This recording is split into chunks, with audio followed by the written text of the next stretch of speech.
Most Americans have a Whiggish view of their history, in which the story of America is one of the gradual moral progress and expanding political liberties of the nation, continuously moving toward a more perfect union.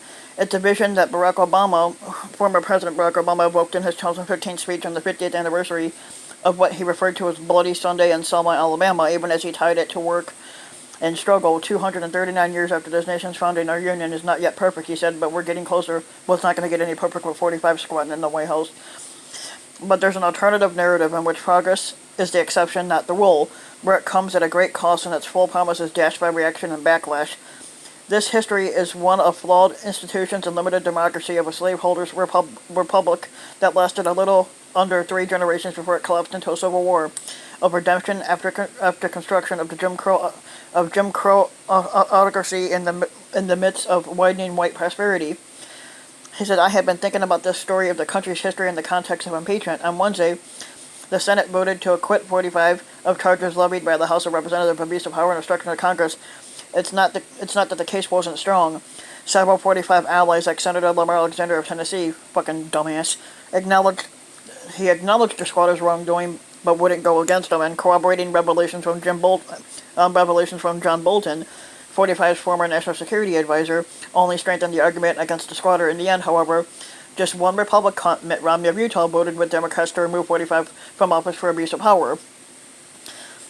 Even though they acquitted 45, he's still fucking guilty no matter what. An acquittal does not mean fucking innocent, as the Republicans are going out and saying. Romney's vote was the one surprise. Yet, yet for all the condemnation of Senate Republicans, it's that they're fearful, craven, and absolutely cowardly. They were acting in character. The attempt to extort the Ukrainian squatter into investigating Joe Biden was, as Romney said before he cast his vote, an appalling abuse of the public trust. It was an assault on the integrity of our elections and our democracy. But there have been other assaults on our democracy besides 45's attempt to cheat his way to re-election. There's a way in which 45's strong arming of Ukraine and his acquittal by the Republican Senate majority is the capstone to at least a decade of attacks on our democratic system. Seen in that context, Republican politicians are simply playing the usual part, greeting these attacks with either indifference, support, or outright enthusiasm. In 2010, when a Republican appointed majority of the Supreme Court ruled in Citizens United versus Federal Election Commission against prohibitions on independent political expenditures by corporations, it opened American elections to billions in accountable spending. It promised to undermine voters and political parties in favor of a powerful, wealthy interest, tilting the playing field permanently. An overwhelming majority of Americans, including most Republican voters, opposed the decision, but Republican lawmakers sing a different tune. For too long, some in this country have been deprived of full participation in the political process, said Senator Mitch McConnell of Kentucky, who is the Senate minority leader. Today's monumental decision, the Supreme Court took an important step in the direction of restoring the First Amendment rights of these groups by ruling that the Constitution protects their right to express themselves about political candidates and issues up until Election Day.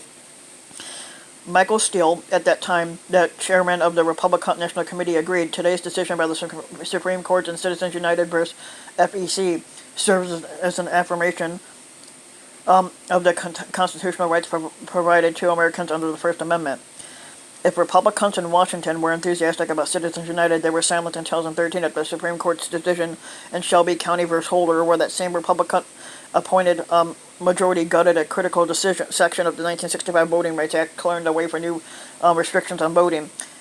Neither Mitch McConnell nor House Speaker John Boehner had comment in the wake of the decision, despite the fact that they voted to reauthorize the Voting Rights Act 7 years later under George Bush.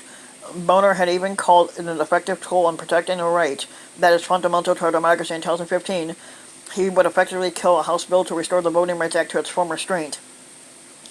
Since Shelby, Republican lawmakers in states like Wisconsin, Pennsylvania, North Carolina, and Georgia have openly suppressed the voter with purges, strict ID laws, and cuts to voting infrastructure, closing polling places in predominantly black and Democratic areas like college campuses. For example, while this happened, their counterparts in Washington either looked the other way or actively denounced efforts to protect the vote.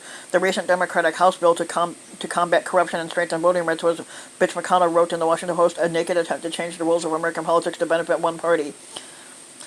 which was not the case anyway. Let's return to those variable accounts of United States history. If the story of the American Republic is the story of democratic decline as much as its democratic expansion, if backlash shapes their history as much as progress does, then the current moment is easy to understand. We are living through a period of democratic erosion in which social and political reaction limits the reach and scope of past democratic victories. In this way of looking at the present, we're living through a period of institutional deterioration, during which American government ceases to function in the face of polarization, zero-sum conflict, and constitutional hardball. The Republican Party has been the single most important force behind that erosion, breaking norms, backing suppression, and welcoming an endless flood of money into our politics, all to protect themselves and their ideology from the will of the people. Viewed in that light, the acquittal of 45, the desperate cover-up in the face of damning evidence, is just another brick on a road Republicans have been paving for years. It is what you would expect them to do, not because of any fear of the squatter or personal fealty to him, but because the party sees accountability, whether to voters or the Constitution itself, as a threat to its interests. If the acquittal of 45 shows us anything, it's a Republicunt party free of pretense or artifice, ready to embrace its worst self without shame or embarrassment. Yeah, they embarrass themselves every damn day, and they don't care.